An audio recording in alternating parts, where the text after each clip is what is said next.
à quelques heures de la Hila du Rabbi. Et une journée importante. On va continuer ce qu'on a commencé déjà il y a la semaine dernière. On a commencé à expliquer le chapitre 33. Alors, effectivement, la semaine dernière, on a terminé le chapitre 32 qui nous parlait de, rappelle-moi, de l'amour. Si tu veux, l'amour de l'autrui, comme on regardait sur un autre juif. Ça, c'était la... Hein? Les trois peintres, bravo. Ça, tu te rappelles, ça, c'était le cours, la deuxième partie du chapitre 32. Aujourd'hui, chers amis, on va reprendre le sujet qui était le sujet du chapitre 30 et du chapitre 31, dans lequel on avait vu comme quoi, dans la vie, on n'a pas le droit d'être amer, voire d'être triste, puisque ça peut nous amener seulement à l'amertume et voire la tristesse qui après nous amène à la dépression, voire les pensées pré-suicidaires, parfois même suicidaires. On a vu longuement comme quoi la Torah attend de nous de servir Dieu avec joie. Malgré certaines difficultés, on ne se voile pas les difficultés, comme il vient de mentionner le cher ami qui est en face, avec les trois peintres. Le fait de ne pas voiler les défauts et au contraire, accepter qu'il y a des problèmes, accepter qu'il y a des erreurs, et néanmoins, ce n'est pas pour autant qu'on se prend la tête. Transforme, exactement. Chaque chose, on le regarde avec un œil positif. Mais aujourd'hui, on va partir sur un autre registre. Et aujourd'hui, on va continuer avec le chapitre qui est ce chapitre 33, qui vient en réalité continuer ce qu'on a parlé avant, dans lequel les prochains deux chapitres, 33 et 34, le Admour Azaken nous montre pourquoi il faut être joyeux. Pourquoi c'est vital d'être joyeux. Pourquoi une personne qui n'est pas joyeuse, il a un grand problème. Pourquoi une personne qui est déprimée, pourquoi une personne qui fait la tête, pourquoi une personne qui est jamais heureuse, jamais content, ou même s'il est parfois pas content, il y a quelque chose qui ne va pas. On va voir comment ça c'est lié avec ce qu'on appelle l'unité de Dieu. Le fait qu'il y a un Dieu sur terre, quel rapport? Alors justement, s'il y a un Dieu sur terre, automatiquement, il n'y a pas d'endroit où il n'y a pas de Dieu. S'il n'y a pas d'endroit où il n'y a pas de Dieu, automatiquement, tu dois être tout le temps joyeux, tout le temps heureux, tu dois danser de joie. On n'est jamais tout seul. Comme on a écrit dans le titre d'aujourd'hui, la solitude, c'est l'une des causes de la tristesse. Les gens qui sont tout seuls, confinés tout seuls, comme on a eu malheureusement plusieurs fois les derniers mois avec des personnes qui appelaient le travail en disant on est tout seul, on n'a pas comment faire les courses, on n'a pas comment se débrouiller. Comment on peut se souvenir à tout moment qu'on n'est pas tout seul? Qu'il y a un Dieu sur terre. Et c'est ce qu'on va voir aujourd'hui, comprendre comment cette unité de Dieu est liée avec le fait d'être joyeux. Si tu es garanti, si tu es sûr, si tu es convaincu que Dieu est là, si tu es convaincu que Dieu est présent, tu n'as aucune raison et aucun motif pourquoi être malheureux. Ça, c'est le point numéro 1. Deuxième point qu'on verra comme quoi dans la deuxième partie du cours, si Dieu veut, la semaine prochaine, on verra l'importance de se réjouir avec cette joie que Dieu a inculquée à chacun d'entre nous. Oui, Dieu nous a donné une mission sur terre. Et le fait qu'il nous a fait confiance, le fait qu'il nous a donné cette mission, le fait qu'il a voulu qu'on mette cette mission en application, on devrait juste pour ça danser de joie. Oui, Dieu m'a choisi à moi, il a choisi à toi, il a choisi à n'importe quelle personne sur terre. Pour être heureux, pour te donner une mission, tu devrais danser de joie du fait que Dieu t'a choisi à chacun d'entre nous avec la mission qu'il nous a choisie. C'est chapitre 33. Chapitre 34, ce sont ces deux chapitres qui se suivent, nous rajoutent une autre raison pourquoi on doit se réjouir. En te disant que au fur et à mesure des générations, on a pu à chaque fois inviter la divinité de manière différente. Les patriarches, c'était ce qu'on appelle le char céleste. Les prophètes ont eu la prophétie. Dans le temple, on a vu la divinité descendre sur terre, on a vu le feu qui descendait du ciel, etc. Nous aussi, nous avons aujourd'hui, en 2020, en 5780, la possibilité de pouvoir inviter la divinité par l'étude de la Torah, par donner la tzaka le maximum possible. Et ça doit nous donner et conférer une énorme joie. Comme j'ai dit tout à l'heure, aujourd'hui, nous sommes à un moment crucial, un moment important, à quelques heures de la 26e Iloula du Rabbi. On va voir comment ça s'est lié avec cet engagement que le Rabbi a eu sur la planète tout entière, mais ce que le Rabbi attendait de chacun d'entre nous. Que ce n'est pas juste pour une élite. Ce n'est pas pour ceux qui ont fait l'ENA ou Sciences Po, ou j'allais dire peut-être pas pour eux, mais pour chacun d'entre nous. Il n'y a pas une personne sur Terre qui n'a pas un devoir, qui n'a pas une mission, et donc un grand mérite de mettre ça en application. Ça, on verra si Dieu veut à la fin. Donc, comme j'ai dit tout à l'heure, un des grands problèmes qui existent aujourd'hui, c'est le fait que les gens se sentent tout seuls, la solitude. Il n'y a pas plus pire que la solitude qui fait que la personne se sent triste. Il n'y a personne avec qui parler. Ça, c'est un des problèmes que tu rencontres généralement en prison, où les gens sont tout seuls toute la journée, enfermés dans leur cellule. ou bien des fois, parfois, malheureusement malades. Hier, je reçois un appel d'une personne de la région parisienne qui me dit est-ce que je connais quelqu'un qui peut aller visiter une personne à Bois-le-Roi. Bois-le-Roi, c'est à côté de Fontainebleau. Elle est toute seule, elle est isolée, voilà ses mots. Et il n'y a personne, la personne avec qui il parlait. Elle n'a pas de famille ici, elle a que de la famille en Israël. Elle a qu'un enfant qui habite sur Paris qui n'a pas le temps de se déplacer. Je laisserai les commentaires pour les autres. Et ça, c'est la plus pire des choses. On va voir aujourd'hui dans le Tania le fait de se sentir tout seul. Le fait que quelqu'un il se sent seul, le fait que quelqu'un il se sent qu'il n'y a personne pour lui. Alors, tu peux être entouré de beaucoup de personnes. Tu peux avoir 5000 amis sur Facebook. Mais de la même manière qu'ils sont venus avec un clic, ils peuvent se désamitier avec un autre clic. Ça n'a aucune valeur. Dans la réalité, tu as des gens qui se disent avec tout ça, je me sens tout seul. Si je te demande aujourd'hui de me faire une photo, c'est quoi un chassid? Si je te dis, décris-moi, c'est quoi un chassid? Comment tu décris un chassid? C'est quoi un chassid? La réponse, elle est, il y en a qui vont te dire c'est quelqu'un qui prie, c'est quelqu'un qui apprend. Certains vont te dire c'est quelqu'un qui fait fabrique, qui dit le train. Mais tout le monde sera d'accord sur le fait qu'un chassid, par définition, c'est quelqu'un qui est joyeux. C'est difficile de voir un chassid qui n'est pas joyeux. Alors, tu en as qui vont aller à l'extrême, que chaque feu rouge, ils vont monter sur un camion avec une guitare et ils vont danser. On n'a pas dit que c'est ça qu'il faut faire. Ça ne dérange pas si quelqu'un se sent à l'aise, pourquoi pas. Mais quand tu regardes un chassid, tu peux deviner trois choses. D'abord, tu vas voir qu'il est joyeux. Et il danse tout court. Il n'a pas besoin d'une raison particulière pourquoi il doit être joyeux. Quand tu danses, tu as automatiquement un pied qui est au-dessus du parterre et tu as un autre pied qui est par terre. Tu ne peux pas être seulement dans l'air, tu sautes. On va voir comment une des valeurs fondamentales de la chassidoute, c'est d'être heureux. À l'époque, il y avait même une certaine époque dans laquelle on appelait les chassidim, on les appelait les joyeux. Les gens qui sont heureux. En deux mots, pour ne pas dire les extraterrestres. Pourquoi? Parce que oui, clairement, comme on l'a toujours dit, quand tu parles à un enfant par définition, il est tout le temps joyeux. Quand il pleure, tu te demandes qu'est-ce qui ne va pas avec lui. Pourquoi il a un problème? Il a un bobo, qu'est-ce qui s'est passé? Un adulte, par définition, il doit être malheureux. Quand tu vois un adulte joyeux, tu te dis qu'il y a quelque chose qui ne va pas avec lui. Ou il a disjoncté, ou il n'a pas pris ses joints aujourd'hui, ou il y a quelque chose qui ne va pas. Que c'est pas normal qu'il soit heureux. Dès que tu vois quelqu'un danser dans le métro, tu vois quelqu'un danser dans la rue, tu te dis il y a quelque chose qui ne va pas, pourquoi il danse? Pourquoi tu ne dis pas la même chose par rapport à un enfant? Pourquoi quand tu parles d'un enfant, il est tout le temps joyeux, il est tout le temps heureux, il est tout le temps content, n'importe quelle chose qui se passe, il s'éclate de rire. Il peut jeter le portable par terre, il peut verser une bouteille d'eau par terre, il peut renverser un yaourt sur la table. Il est tout le temps content. Il n'y a pas de problème dans la vie. Alors qu'un adulte, c'est le contraire. Pourquoi? La question, elle est, qu'est-ce qui fait que tu es joyeux? Pourquoi tu devrais être joyeux? D'abord, pourquoi tu es joyeux? A priori, on dit tous les matins dans la prière, toute sa phrase. Ce n'est pas une phrase chassidique, c'est une phrase qui est écrite dans la Torah. Ivdu et Hashem besimcha, servez Dieu avec la joie.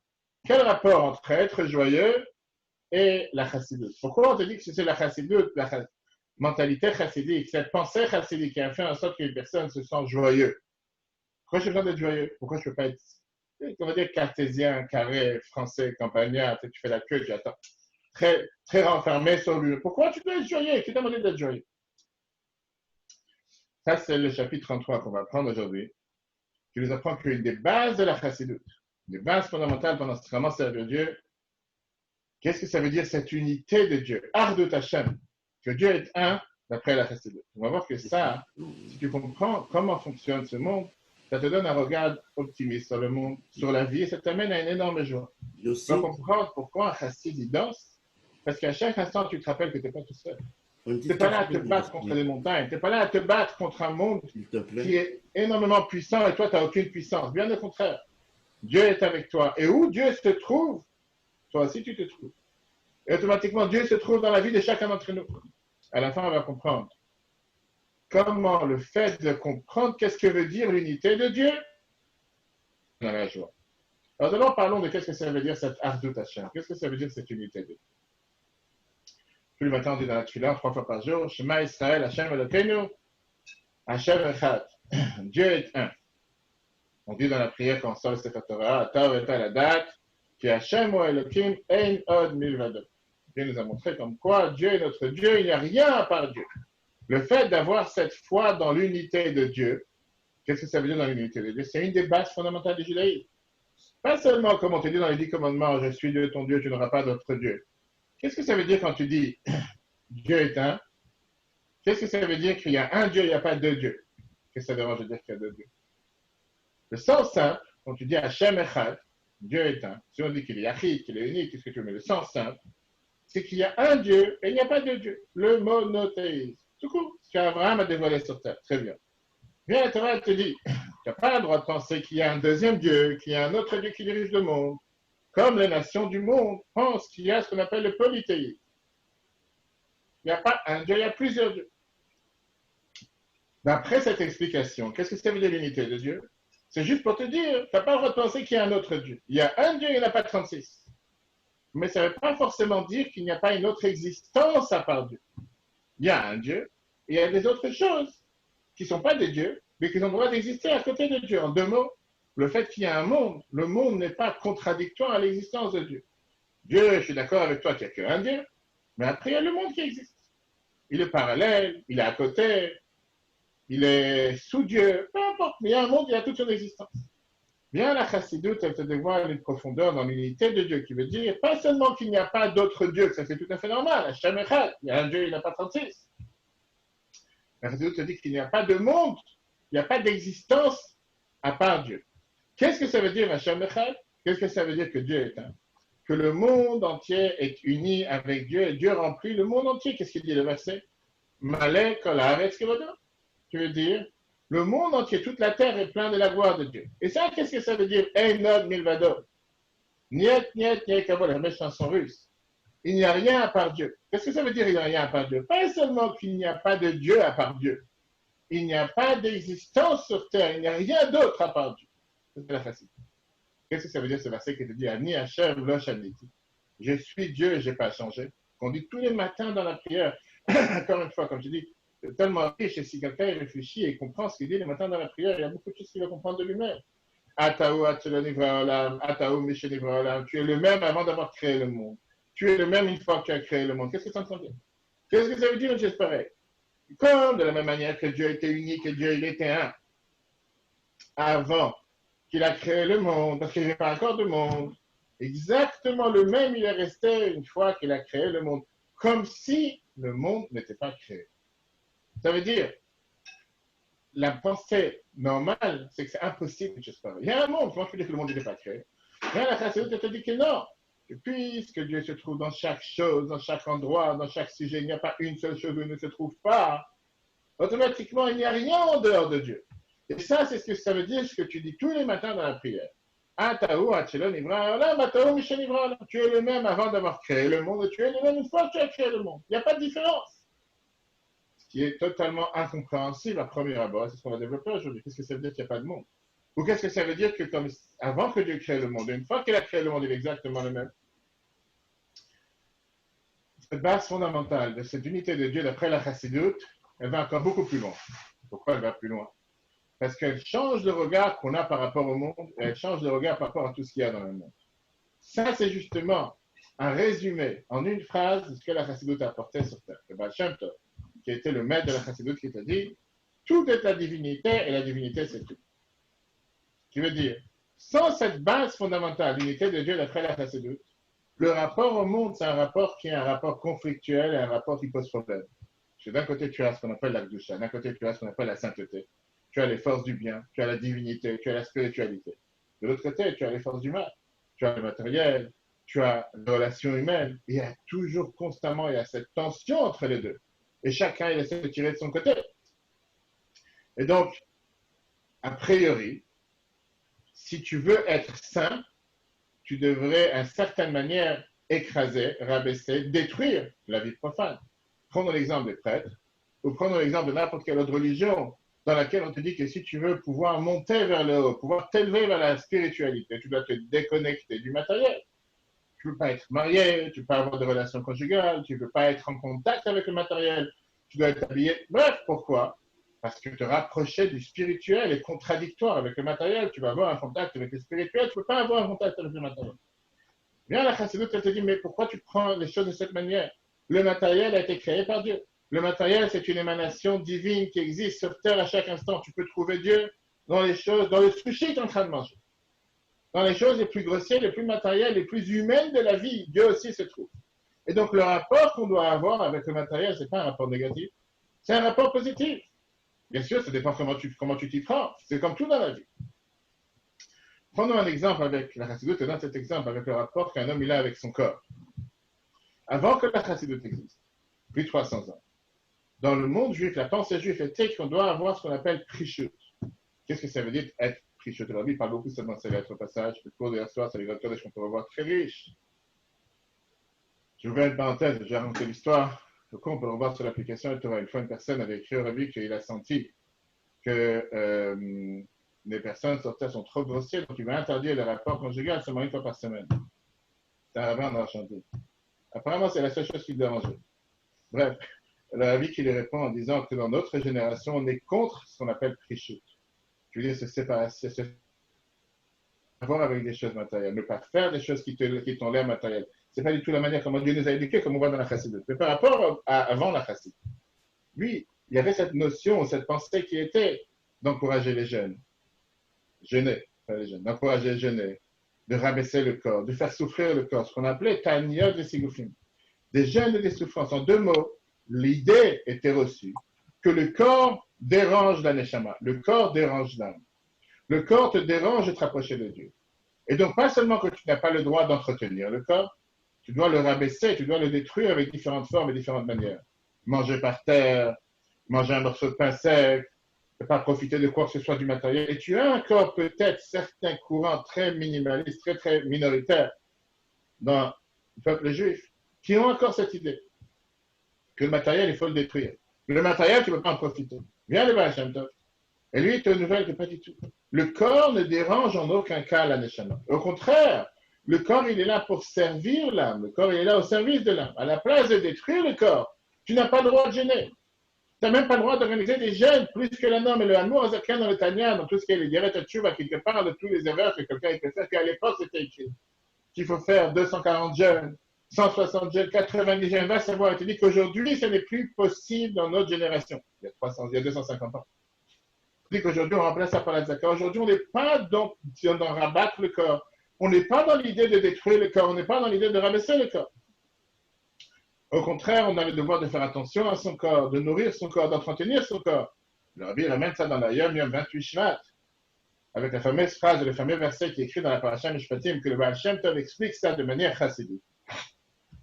Le verset qui te dit, qui tirait Chamor Sanach, quand tu vas voir l'âne de ton ennemi, Rovet Tachat Masaor, qu'il est en train de succomber, qu'il est en train de s'arabaisser à cause du poids, de la surcharge que tu as mis sur lui.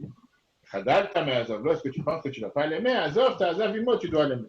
Viens le Baal Shem Tov, il te dit, quand tu vois Chamor, l'âne, ça fait allusion au corps, qui est avec premier abord, qui laït ton âme, qui ne peut pas supporter ton âme et qui dérange ton âme à s'exprimer, à faire ce qu'il faut faire.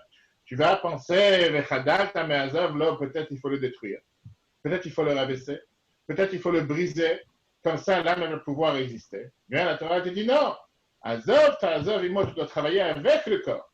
Tu dois raffiner ton corps, mais pas le détruire avec des gènes, et pas le détruire avec des souffrances. Ça, c'est la pensée de la chassidoute. Bien, la Torah te dit que même une pensée négative, même quelque chose qui te paraît négatif, c'est une émanation de Dieu. Oui, peut-être que quand tu regardes ça, à premier abord, ça a l'air de quelque chose de négatif, ça a l'air de quelque chose de mauvais. Et donc, il faudrait peut-être s'en occuper, chercher en profondeur, voir peut-être qu'est-ce qui rend cette chose négative, de découvrir le point positif dans la situation la plus négative.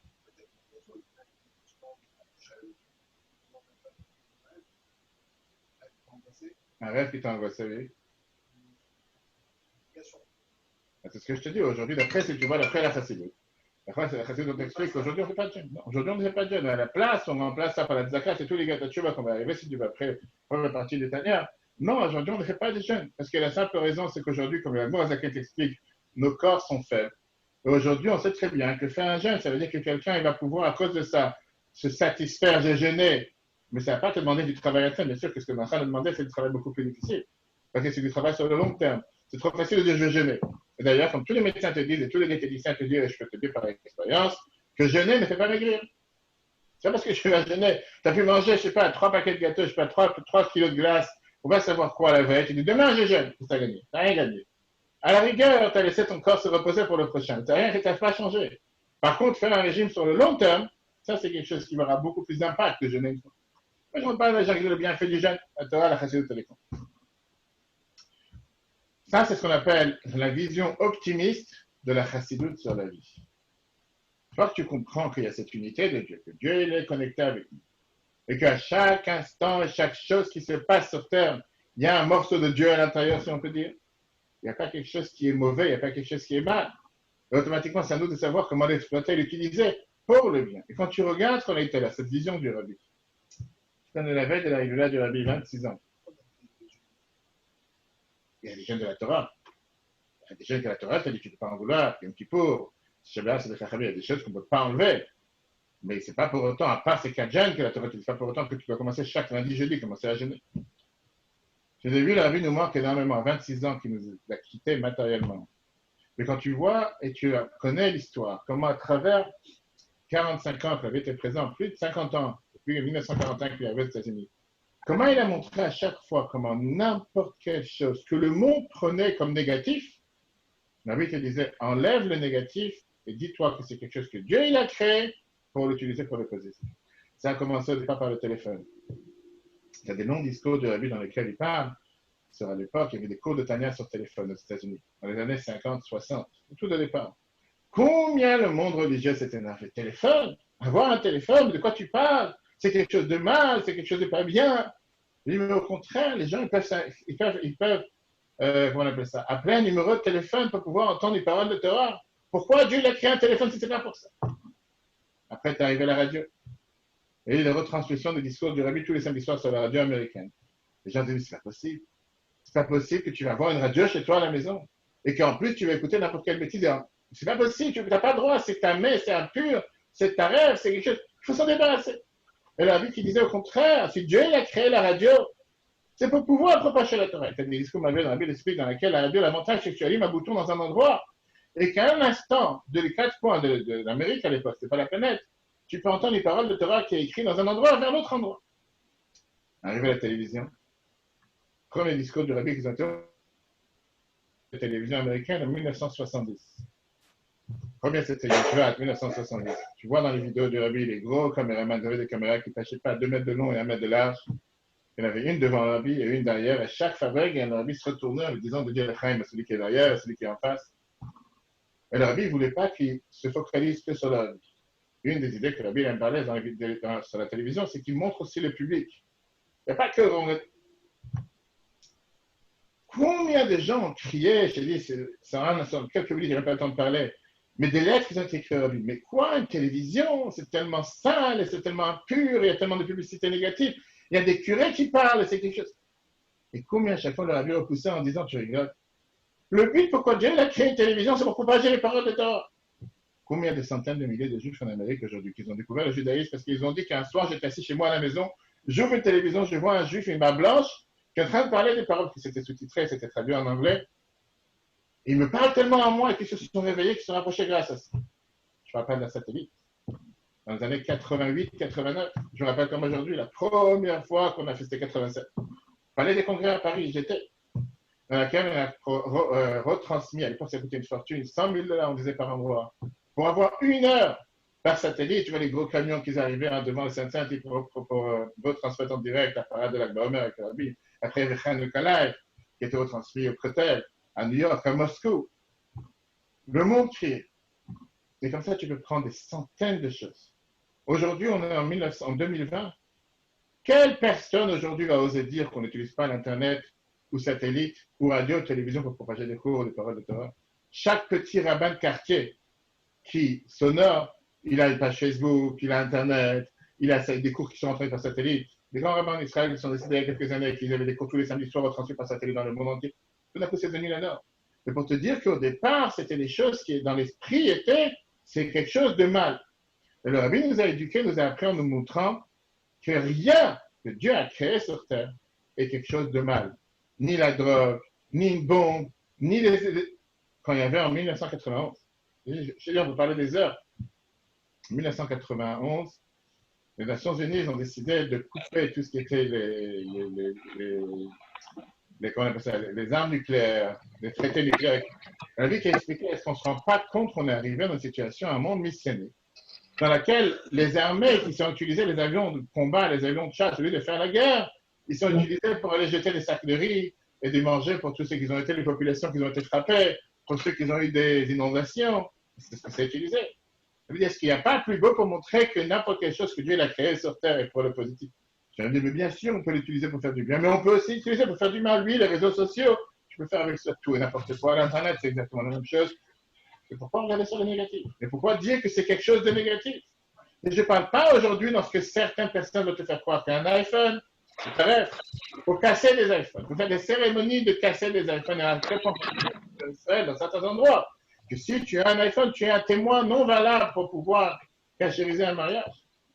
On ne va pas faire tout le cours dessus, mais c'est juste pour montrer que cette pensée chassidique, cette pensée que le Rabbi nous a montré comme quoi chaque chose que Dieu a créée sur terre est positive. Il y a la divinité à l'intérieur. Bien sûr, après, ça dépend de chaque personne. Il y a des personnes qui savent l'utiliser, des personnes qui ne savent pas l'utiliser. Premier paragraphe du chapitre 33 explique que tu peux être joyeux dans la vie. Première des choses que tu dois réaliser, c'est que tout ce que Dieu a créé fait partie de cette unité de Dieu. Ce n'est pas seulement qu'il y a un Dieu, qu'il n'y a pas d'autre Dieu. Ça, c'est facile. Dieu va beaucoup plus loin en te disant qu'à part le fait qu'il y a un Dieu, il n'y a pas un monde à part Dieu. Chaque chose que Dieu a créée fait partie de Dieu. Regarde le texte. Père Kamel Gimel, chapitre 33. Encore plus. La vraie joie interne, la vraie joie de l'âme sera bifrat, surtout que quand tu vois dans ton âme. Certaines périodes, qu'il faut la raffiner, ou la ira et l'éclairer, le simchat avec la joie de ton cœur. Comment tu vas réussir à devenir joyeux? Tu dois approfondir ta pensée. Tu dois dessiner dans ta tête, ou binato, et dans ta connaissance. Qu'est-ce que ça veut dire? L'unité de Dieu. Yichud Hashem. On dit Echad ve'yachid, que Dieu il est. Qu'est-ce que ça veut dire qu'il est? Comment il remplit tout le monde. Le Dieu, il a rempli tous les mondes sans différence. Elyonim, Vetartanim, les mondes en haut et les mondes en bas. Même quand on te dit Malak Halaretz, qui veut dire que la gloire de Dieu est pleine dans le monde, dans toute la terre. De quelle terre on parle? À l'azur, cette terre matérielle. Il faudrait que dans cette terre existe la gloire de Dieu. Je ne dis pas qu'il existe dans les mondes d'en haut. Et qu'est-ce qu'on dit tous les jours dans la prière? Qu'est-ce que ça veut dire Malek? Toute la terre est pleine de sa gloire. On ne dit pas telle portion oui, telle portion non, tel objet oui, tel objet non. Non, on dit toute la terre est pleine de sa gloire. Du coup, là, comme on a vu, c'est écrit dans le Zohar, que tout ce qu'il y a devant Dieu, ça n'a aucune importance, c'est comme si ça n'existe pas. Le Vadou. Et lui, il est seulement unique. Elyonim dans le monde en haut, Vetartanim dans le monde en bas, Mamash réellement, que Moshe Aya le Vado de la même manière qu'il était tout seul, Kodem Shechet Yimei Bereshit, avant qu'il y ait eu les 6 jours de la création. Le Gamba Makom Azeh. Et même dans cet endroit, dans cette galaxie, dans cette planète, chez Nivrabo, dans lequel a été créé ce monde. Hashamaim ve'aretz, le ciel et la terre, v'chol tzvaam, pardon, et tous les astres, tout qui va avec le ciel et la terre. Ayahu, le vadom malem comme lui, il était tout seul à remplir cet espace avant qu'il a créé le monde. Mais Gamata, et même maintenant, une fois qu'il a créé le monde, Ken ou le vado, il est encore une fois tout seul, Bli shum shinui klal, sans aucun changement. Premier paragraphe du chapitre 33. Très belle histoire qui racontait une fois, il y avait les élèves du Maguid de Melz, les élèves du Baal Shem Tov. Ils étaient en train de parler entre eux. Et l'Admour était présent, il dit, Lechaim, dit que Dieu fasse, que Dieu nous aide matériellement et spirituellement. Il a dit de souhaiter à chaque fois, je souhaite à notre Dieu, que Dieu nous aide de Gashmiyot et de matériellement et spirituellement. Là, ils ont explosé. Je dis, quoi? Matériel avant spirituel? On aurait dû dire que Dieu nous aide spirituellement et matériellement. Le plus important pour un juif, c'est spirituel. C'est-à-dire que Dieu nous aide matériellement. Moi, Zaken, il a dit, j'ai rien dit de spécial. Ce que j'ai dit, c'est ce que Yaakov Avinu a dit. Qu'est-ce que Yaakov, il a dit dans la prière qu'il a fait quand il était en voyage pour aller à Haran et après il est revenu pour Israël? Il a dit la fameuse phrase de la Torah, Venatani lechem lechol ou beged ilbosh, qui demande à Dieu de lui donner du pain pour manger et un habit pour s'habiller, matériel. Et après le spirituel, Ve'ayali Hashem l'Elohim, et Dieu sera pour moi un Dieu. D'abord, il a prié pour avoir le matériel, pour pouvoir avoir de quoi manger, avoir de quoi s'habiller. Après, il a dit que Dieu sera mon Dieu. Il y avait là-bas, il y avait là-bas Rabbi Yitzhak, il a dit, qui était du Châtelet, qui était aussi, que ses enfants se sont mariés entre la Bélius et l'Admor Azaken. Il était présent, les élèves du Maguide étaient présents. Il a dit à Admor Azaken, est-ce qu'on peut comparer le matériel de Yaakov Avinu à notre matériel? On ne peut pas comparer. Yaakov Avinu, son matériel, c'était pas notre matériel. Aujourd'hui, notre matériel, c'est totalement différent. Et donc, c'est normal qu'il a demandé d'avoir d'abord le matériel avant, après le spirituel. Ça veut dire que son matériel était beaucoup plus grand que le nôtre. Donc, il n'y a pas de preuve. Admor Azaken lui répond, est-ce qu'on peut comparer notre spirituel et le spirituel de Yaakov Avinu? Ça aussi, on ne peut pas comparer. Ça veut dire que même son spirituel était plus haut que le nôtre. Et néanmoins, il a devancé le matériel spirituel. Ça veut dire que c'est exactement la même chose qu'on peut faire. OK. Avec cette explication, qu'est-ce que ça veut dire? Est-ce qu'il faut devancer le matériel spirituel au matériel? Je pourrais dire, ouais, c'est un débat entre deux personnes qui s'ennuient. Est-ce que d'abord il faut le matériel, d'abord il faut le spirituel? Quelle différence si tu as le matériel d'abord spirituel, d'abord malgré que je peux te signer clair qu'il n'y a pas une personne qui va te dire et qui va t'avouer aujourd'hui qui peut servir Dieu sans matériel. Tout court, tu es obligé d'avoir le matériel pour servir Dieu. En commençant par la santé, en commençant par pouvoir avoir le minimum que quelqu'un a besoin, parce que quelqu'un qui malheureusement n'a pas la santé ne peut pas servir Dieu. Quelqu'un qui n'a pas un minimum de moyens, il ne peut pas acheter des tuiles, il ne peut pas acheter à manger cachette. Il est obligé d'avoir un minimum de matériel pour pouvoir servir Dieu. Mais en réalité, il y a ici un débat beaucoup plus profond par rapport à qu'est-ce que ça veut dire cette unité de Dieu. Comme on l'a dit tout à l'heure, la pensée normale est que le spirituel est beaucoup plus proche de Dieu que le matériel. Le matériel est pris comme quelque chose qui est bas, comme quelque chose que je n'ai pas le choix. Je dois manger, je dois dormir, je dois me marier parce que tout le monde se marie. Peu importe ce que les gens peuvent penser, c'est la raison pour laquelle j'ai affaire avec le matériel. Bien sûr, quand tu regardes les choses de cette manière, c'est sûr que le spirituel doit passer avant le matériel. Même pas de quoi réfléchir. Puisque le matériel, ce n'est pas la force des choses, je n'ai pas le choix, je suis obligé d'avoir affaire avec du matériel. Ok, je n'ai pas le choix, je vais utiliser le matériel. Mais si tu me demandes, je préférerais ne pas avoir de matériel, ni dormir, ni manger, ni boire, ni marier, rien. Qu'est-ce spirituel? C'est un extraterrestre. Le fait que tu as un corps, c'est matériel. Bien, Admor Azaken ici te rajoute et te dévoile en te disant, détrompe-toi. Tu peux trouver Dieu dans le matériel. Le matériel, c'est aussi une expression de Dieu. Le matériel n'est pas quelque chose qu'il faut regarder dessus de manière dégradante. Il n'y a rien de mal. Préciser en mais il te dit que lui, dans le spirituel, tu as une plus grande émanation du nom de Dieu que le matériel. Et comme on va tout de suite voir, Dieu n'a pas cherché le spirituel. Parce que si Dieu aurait cherché le spirituel, il ne serait pas descendu sur cette planète. Il n'aurait pas envoyé un échama sur terre. Il n'aurait pas envoyé un échama dans un corps. Il n'aurait pas demandé de lui construire un temple matériel avec des sacrifices matériels. On vient de voir tout le fromage lévitique. Quelle bonne odeur pour Dieu. De quelle odeur tu parles? Dieu attend l'odeur des grillades. Va sur ton tu as des grillades à longueur de journée. Tu as du mouru, tu as du porc, tout ce que tu veux, tu as d'avoir des grillades dans le temps. De quoi on parle? On dirait qu'on parle d'un gourou qui attend d'avoir des grillades et sentir des grillades à longueur de journée. Ça, c'est comment tu décris Dieu. Ça veut dire que quoi? Le service de Dieu, il n'est pas seulement spirituel. Il veut que tu serves Dieu matériellement et même faire devancer le matériel spirituel. Oui, clairement. Comme on l'a vu la semaine dernière, le fameux Ayamiam que la Bible écrit Yutvat, avec la venue de Rivka qui avait des problèmes de santé à l'âge de 18 ans et que le docteur lui a dit que ce serait bien qu'elle mange le matin tôt quand elle se lève. Elle a décidé de se lever encore plus tôt pour pouvoir faire la prière d'abord et après manger. Elle était Matzadek qui lui a répondu, vaut mieux manger pour prier que prier pour manger. Bien sûr, tu vas dire, le matin, après manger, avant prier, c'est même pas un rêve. Je ne te parle pas parler maintenant de faire un repas. Et là, on parle qu'elle se lavait les mains, elle faisait motzi. Et c'est la seule, j'ai oublié un point important qui lui dit, il faut faire ça avec joie. Pas le faire à contre-cœur. Malheureusement, je suis malade, j'ai pas le choix. Automatiquement, parce que je suis malade, il faut que je mange. Non! Va manger avec joie, parce que tu sais que grâce à ça, tu pourras mieux servir Dieu. Est-ce que tu vas jouer le malheureux, le pauvre, je dois me lever, je dois aller maintenant prier, je n'ai pas le temps, je n'ai pas encore mangé. Fais-le avec joie. Et il n'y a rien de mal en train de manger, tu es en train de servir Dieu, parce que grâce à ce manger, tu vas pouvoir servir Dieu. Ok. Donc, qu'est-ce qu'on vient de voir? On vient de voir que la divinité existe pour tous, partout, tout est la divinité. Dieu est éternel dans les ciels et dans la terre.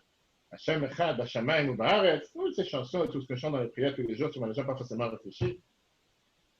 Maintenant, tu ouvres les yeux, tu vois qu'il y a un grand monde. Le monde existe, le monde il est là. Tu peux y croire du matin jusqu'au soir. Tu peux du matin jusqu'au soir raconter des histoires. Il y a un Dieu, il n'y a rien à part Dieu, il y a un Dieu qui existe, tous ces dieux, la table des dieux. Tu vois Dieu ici sur la table.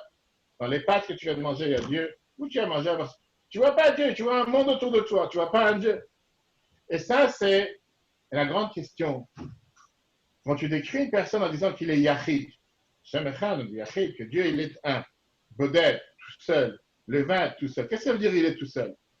C'est-à-dire que je te dis il est tout seul, il n'y a personne d'autre avec lui. Quand tu n'es pas marié, quand tu es célibataire, c'est-à-dire que tu es tout seul. À partir du moment où tu as quelqu'un d'autre dans ta vie, tu n'es plus tout seul. Oui, le but de Shalom Bayit, c'est d'être une seule personne, tout ce que tu veux. Mais au final, tu n'es plus tout seul, tu es avec quelqu'un d'autre. D'ailleurs, comment la Torah te demande de te marier? La phrase que la Torah dit à Adam, l'Otov eyot Adam levado. C'est pas bien que l'homme soit tout seul. À partir du moment où tu es marié, tu ne peux plus dire que tu es tout seul. Tu as une autre personne dans ta vie. Bien sûr, tu dois former un. Mais au final, c'est deux personnes. Quand tu dis Einod milvado, il n'y a rien à part Dieu, qui est le même mot, ça veut dire qu'il n'y a rien à part Dieu. Ça veut dire que Dieu, il est tout seul. Très bien. Comment tu peux dire qu'il n'y a rien qui a changé avant la création du monde et après la création du monde? De quoi tu parles? Vraiment, il n'y a rien à part Dieu? Tu ne vois pas tout ce qui se passe sur la planète, tu ne vois pas ce qui est dans les quatre coins du monde. Comment on peut dire qu'avant la création du monde, Dieu était tout seul, qu'il n'y avait rien avant lui, depuis qu'il a créé le monde? Mais une fois qu'il a créé le monde, on te dit que maintenant, il est exactement le même tout seul, comme s'il était avant qu'il a créé le monde. Et donc, a priori, c'est une contradiction. La réponse, elle est, oui, Dieu, il a créé le monde. Mais néanmoins, ce monde, il est considéré néant face à Dieu. Et c'est pour ça que par rapport à Dieu, même s'il y a la création du monde, il est toujours considéré tout seul. Pourquoi? Parce que justement, cette création, ce n'est pas une création qui a été créée il y a des milliers d'années, il y a 5780 ans, et ça s'est arrêté là. Mais à chaque instant, Dieu il fait vivre le monde de nouveau. Comme on dit dans la prière, encore une fois dans la tefila tous les matins. Toi, tu fais vivre le monde. Qu'est-ce que ça? Tu fais vivre tout le monde, le présent. Et on te dit tous les matins, que Dieu renouvelle le monde à chaque instant. Regarde le Shem Tov, et il t'explique. Qu'est-ce que ça veut dire cette phrase qui est écrite? Le Olam Hashem Vacha Nitzav Hashemayim, que tout le temps, éternellement, la parole de Dieu se trouve dans le ciel. Ça veut dire la parole de Dieu qui a créé le ciel. C'est cette même parole de Dieu qui fait maintenir le ciel à chaque instant et à chaque moment. S'il n'y avait pas eu cette parole de Dieu qui fait vivre le ciel serait transformé en néant. Et pas seulement le ciel, pareil avec chaque chose qu'il y a dans la manière comment Dieu a créé le monde. Puisque le monde ne peut pas se tenir sans la parole de Dieu, automatiquement, le monde est néant face à l'existence et face à Dieu. Comme on dit dans Patach Elia tous les vendredis, Kula Kamek Lachashi. Tous devant Dieu n'ont aucune importance. Et donc, automatiquement, je comprends pourquoi je dis que Dieu est tout seul. Parce qu'au final, lui, c'est la vraie existence. Sa situation n'a pas changé avant la création et après la création. Et la réalité, elle est que s'il n'existe plus, ou s'il n'est pas là, il n'y a pas de monde. Donc, ce monde qui te paraît existant, il est peut-être existant à tes yeux. Dieu a fait en sorte que ce monde existe de manière que tu ne vois pas la divinité et tu vois le monde. Mais détrompe-toi. Si la parole de Dieu ne fait pas vivre ces choses à chaque instant, le monde disparaît. Bien, le mot Zaken, il te donne deux explications, deux manières de voir les choses, deux métaphores. Comment le monde, il est effacé face à Dieu. Et il va te montrer avec ces deux exemples. Comment parfois tu peux avoir quelque chose qui a, à l'apparence, ça te paraît comme si c'est quelque chose qui est inexistant, qui est séparé, mais la réalité, elle est quand tu comprends comment ça fonctionne, ça n'existe pas. Premier exemple qui te prend, c'est par rapport à notre âme. Tu dis, le monde a été créé avec la parole. Tu dis dans la prière tous les jours, Bidvar Hashem Shamayim Nasu. Avec la parole de Dieu, Dieu, il a créé le ciel, la terre, etc. Et donc, n'importe quelle chose que Dieu il a créée par la parole de Dieu. Je vais expliquer longuement, on a vu ça dans les chapitres 20 et 22. On peut revoir sur l'application ETRH. Quand je te parle maintenant d'un sentiment, tu ressens quelque chose. J'entendais un discours de Rabbi ce matin très riche. Je lui parlais sur le fait, Rabbi ramené ça plusieurs fois, que quelqu'un, en général, de normal, il ne ressent pas son corps. Si tu dis, je ressens ma tête ou j'ai mal au dos, c'est qu'il y a un problème. En général, si tout va bien, tu n'es pas censé sortir. Quelqu'un qui ressent quelque chose, il a un sentiment. C'est un sentiment qu'il n'arrive pas à exprimer. Parfois, tu n'arrives pas à exprimer ton sentiment, pour ça, quelqu'un, il arrive à pleurer. Pourquoi il arrive à pleurer? Parce qu'il y a tellement des larmes qui peuvent exprimer, qu'ils n'arrivent pas à exprimer avec des mots. Quand tu réussis à t'exprimer avec des mots, les mots n'ont pas ici une importance séparée du sentiment. L'existence de ces mots, ça vient exprimer le sentiment que tu as, sans plus. Puisque ce sentiment n'a pas de mots, ces mots n'ont aucune importance face au sentiment. Avant que tu les as dit ou après que tu les as dit. Ces mots sont seulement venus exprimer le sentiment qui n'a pas de mots, que tu exprimes à travers les mots. La mot te dit c'est la même chose, comment Dieu il a créé le monde avec la parole, Basara, Mamara. Dieu n'est plus haut que ces mots. Ces mots n'ont aucune importance. Ce n'est pas ces mots qui ont créé le monde par rapport à la force de Dieu qui est cachée dans la création du monde.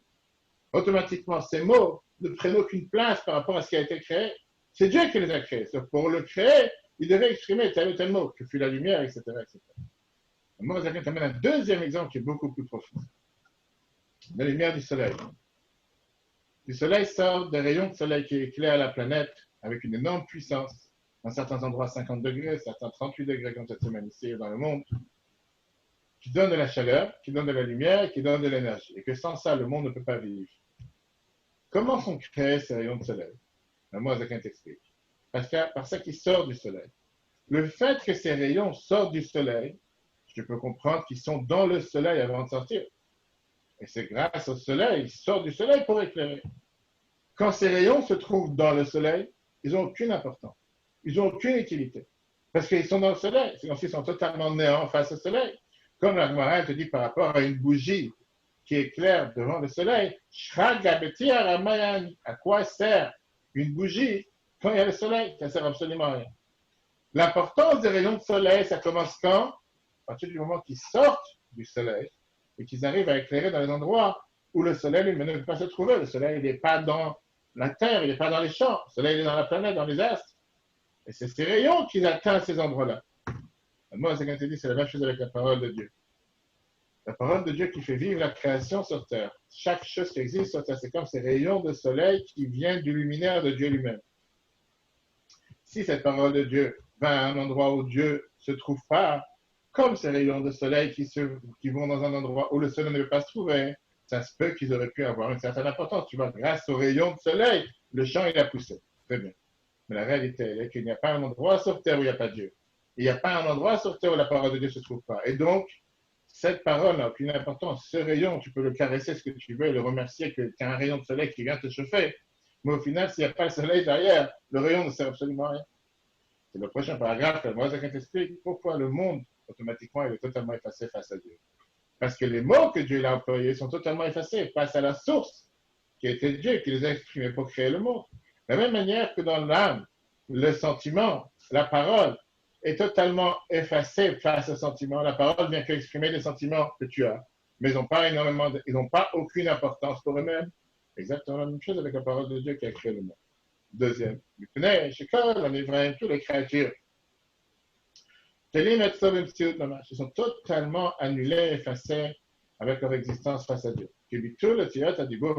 Comme l'annulation, l'effacement des paroles, les lettres qu'on exprime et la pensée, le Coran de chercher dans la source. Qui est l'essence même de l'âme et l'essence de cette âme, qui sont les 10 attributs que l'âme fonctionne.